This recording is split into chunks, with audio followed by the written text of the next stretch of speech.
Hey Art Nerd, do you have trouble starting on your comic project? Do you have your script written, your thumbnails drawn, and you're just not sure how to begin your roughs? Has the inertia of the blank page kept you from making progress on your comics? Well, in today's tutorial, I'm going to show you a really easy trick for overcoming that inertia and getting started. So one of the things many artists struggle with is overcoming the inertia of the blank page. When we stare at a completely unsketched white page, there's something about it that just kind of shackles us in place. And one of my favorite tricks for overcoming that inertia is to simply just draw the panels and pages that I'm actually looking forward to, regardless of order.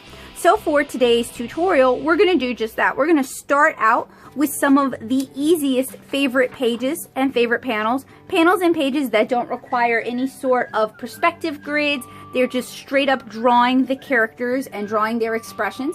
And by having broken the inertia of the blank page, we'll be able to make a real significant dive into our pages, because the thing about blank pages is once you've broken that blank page, once something or many somethings is drawn on that page, it's so much easier to tackle the rest of the challenges of the page. Once you've done 2, 3, 4 panels, it's really easy to do that big perspective panel simply because you've already done most of the work on the page. So today's tutorial might seem really super simple, might seem really basic, but I promise it is a trick that not enough comic artists know about. So for today's tutorial, we're going to do this in a couple of different parts. I'm going to mark for you guys all the panels I think are going to be easy to draw, and then I'm going to draw those for you guys in time lapse. And this is something that can go on for one day or it can go on for a few days. It kind of depends on what your schedule looks like and how complicated the panels you want to draw are. But what I'm really looking for are panels that don't require any sort of perspective, don't necessarily have a lot of inflection, and may only have one character. Then, as I work my way through the chapter, I will continue to tackle more complicated pages. So usually what I do when I'm making comics is I work page by page, one rough page a day from start to finish. But this little technique allows me to kind of take a little bite out of everything ahead of time. It helps me build up confidence, and it kind of helps me, especially if it's been a long time between chapters, it kind of lets me rebuild my skills. So you guys can see there's actually a fair number of simple panels that aren't going to require too much perspective. So we can actually tackle a big chunk of this chapter without ever breaking out perspective grids. And by the way, I do have tutorials for perspective grids here on this channel. I also talk about developing and designing environments over on the blog at natosoup.blogspot.com. Just realized I need an outfit design for Kara herself, so I'll need to make a note of that. But you don't have to, oh yeah, this is the doubles page spread. You don't have to do perspective grids if you don't want to, and you can also do your perspective grids digitally if that's easier for you. Manga Studio has tools for that, and there are loads of tutorials here on YouTube, even from the official Manga Studio source, on how to do your perspective grids using Manga Studio. You can also, there's like a variety of ways that you can do accurate perspective if that's something you care about for your comic. Not all comics need accurate perspective, but there are tutorials on how you can do accurate perspective without even using grids. So you could use Google SketchUp. I have a tutorial on the blog on that. You can use mannequins, you can create dioramas, all sorts of ways. You don't have to just use perspective grids. I know that people who are dysmorphic and dyslexic sometimes have trouble with perspective grids. I struggle with perspective grids. Sometimes they'll invert on me. So I just want you guys to know that there are other methods available. That's not the end all be all. Just kind of going through everything, giving it a second look.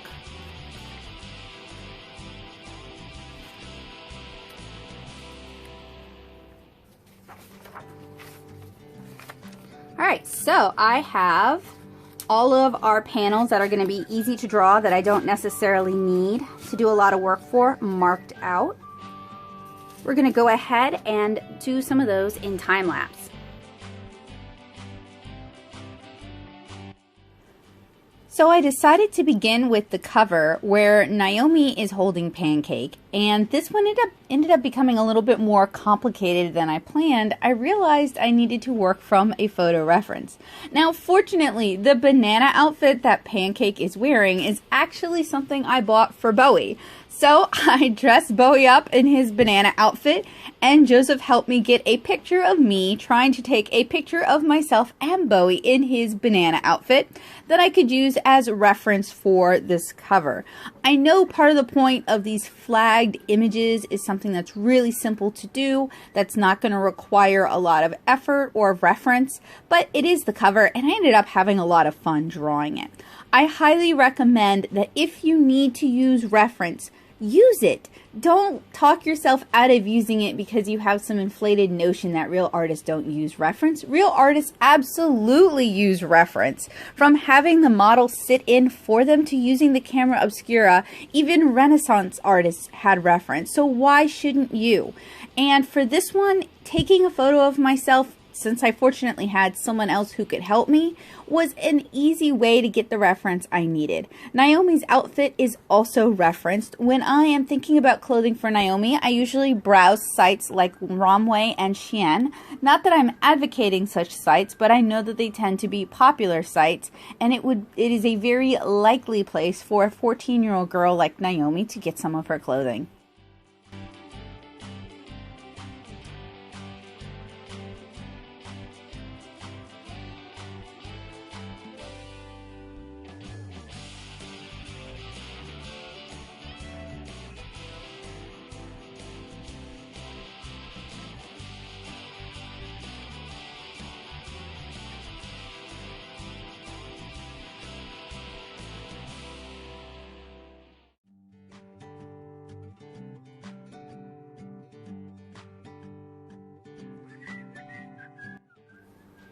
Comic pages are an excellent example of when I actually use non-photo blue for drawing purposes.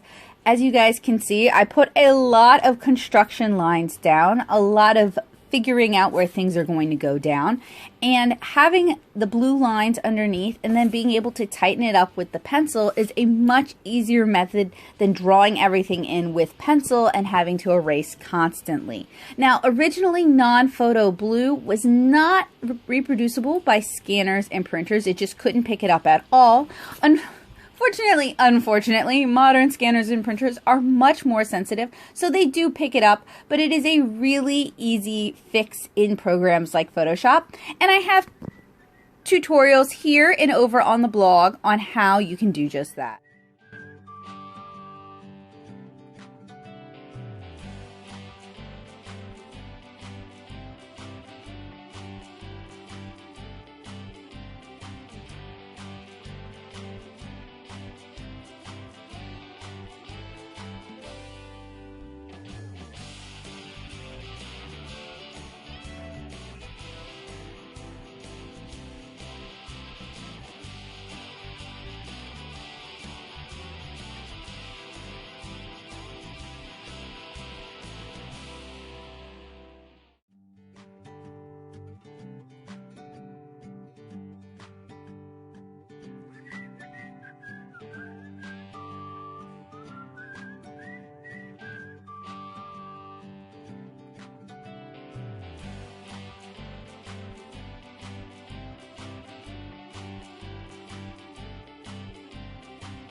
With the cover done, I'm going to pick my way through the rest of the chapter, drawing particularly easy panels. You guys see I have a post-it note here to protect the panel next to it and to give me a little bit more room to draw through things. So in this panel, Naomi is reaching for her phone.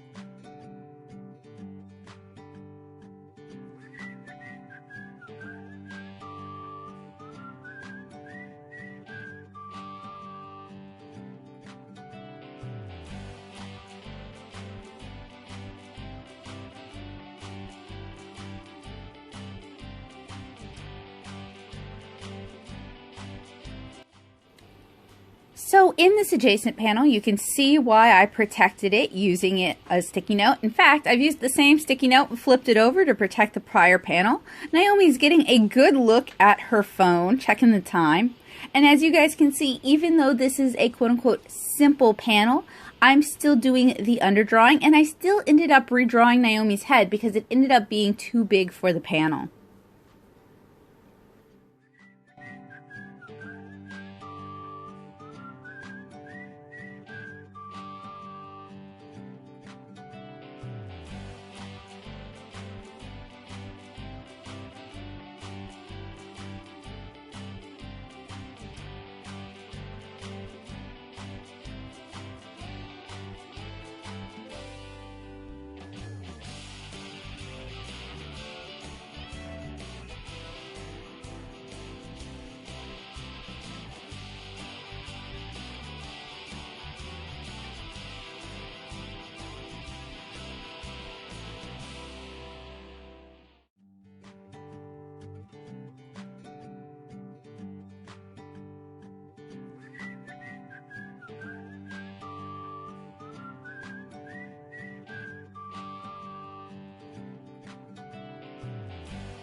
This panel ended up with multiple post-it notes since I wanted to protect on a couple of different sides.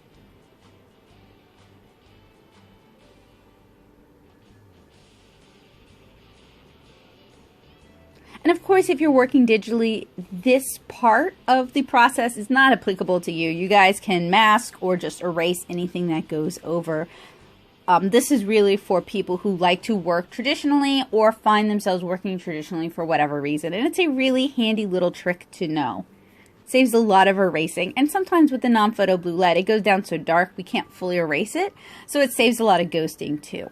The lead I'm using to pencil these panels is actually a little bit darker than what I would normally use to draw. I find that 2Bs and 3Bs go over the non-photo blue lead a lot better than anything harder. And it's easier for me to be able to drop the non-photo blue using contrast if I'm working with a really dark lead.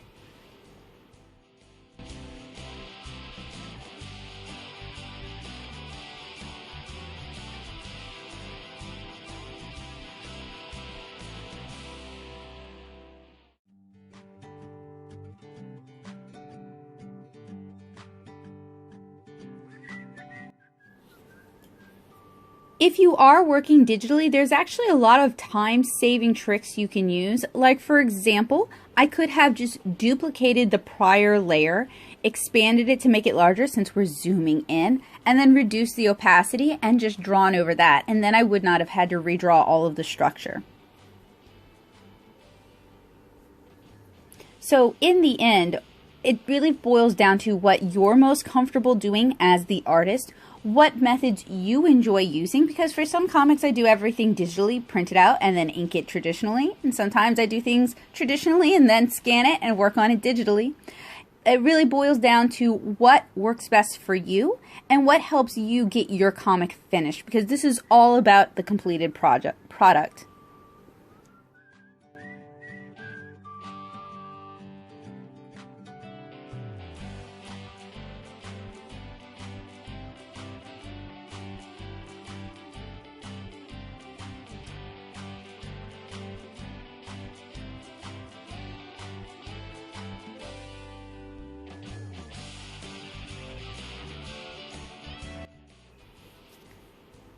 And this bonus chapter is really phone heavy, which is fine. Their cell phones are kind of used to communicate a couple of different ideas in this chapter. And since Naomi and her dad are modern people, it makes sense that they would be using cell phones, that they would be sending photos, and that they would be uploading photos to things like Instagram and Snapchat.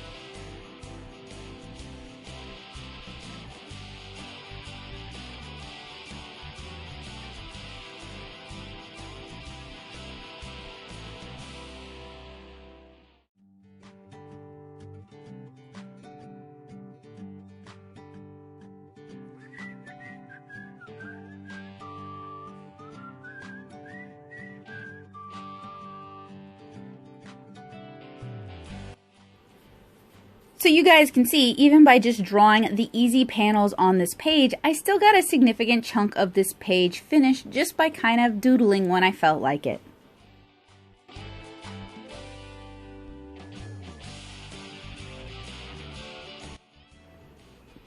On some pages, there will only be one easy panel to draw. On this panel, on this page, it is the last panel, where Naomi's dad is sending a picture of Naomi to her grandparents.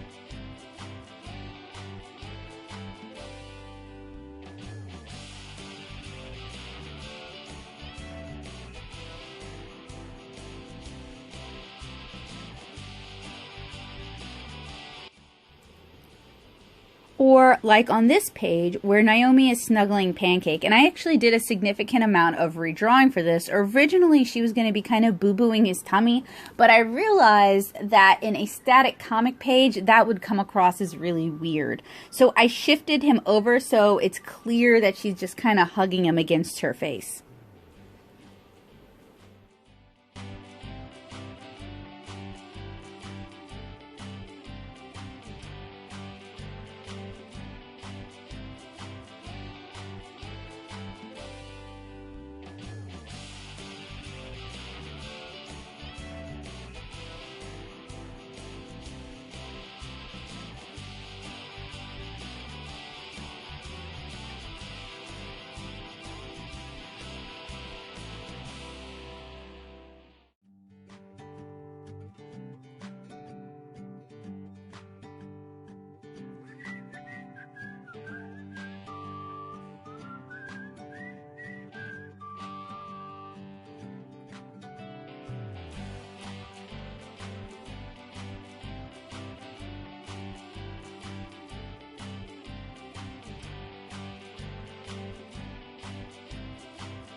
So in an earlier tutorial, we talked about clothing design. In fact, I think I designed this outfit in front of you guys. So here I'm actually putting it to use. You guys can see I'm referencing this outfit as I'm drawing in this panel of Naomi waving goodbye to Kara and Pancake.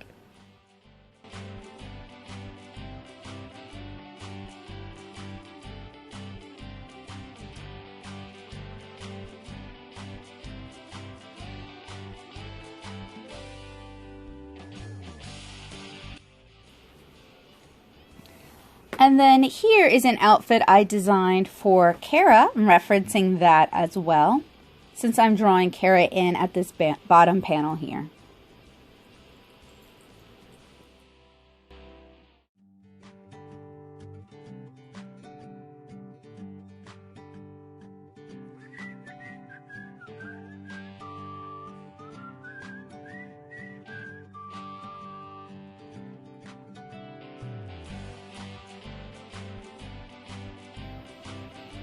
Okay guys, so that about wraps it up for this part of my roughs process, where I just kind of go through and I draw some of the easier panels. You guys could see why having reference handy and completed allowed me to make more progress. So the goal isn't to have every panel drawn. The goal is to have all the panels that aren't going to require perspective grids or don't require a heavy amount of research drawn.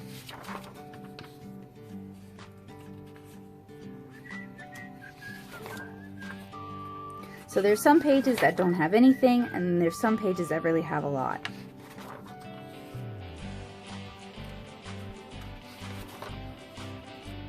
And then there's some pages where I may go back to them and sketch it in anyway.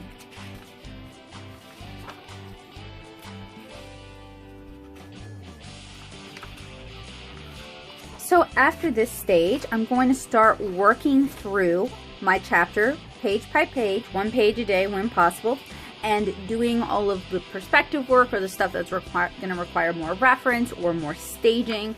And the goal is just to finish 1 page per day. And even though that doesn't seem like a lot of work, it's a very feasible amount of work. It's a very doable amount of work. If you're faster, if you can do 2 pages a day, go for 2 pages a day. But the point is to find a schedule, to find a system that you can do, that you can put the time in every single day, even with all of your other obligations.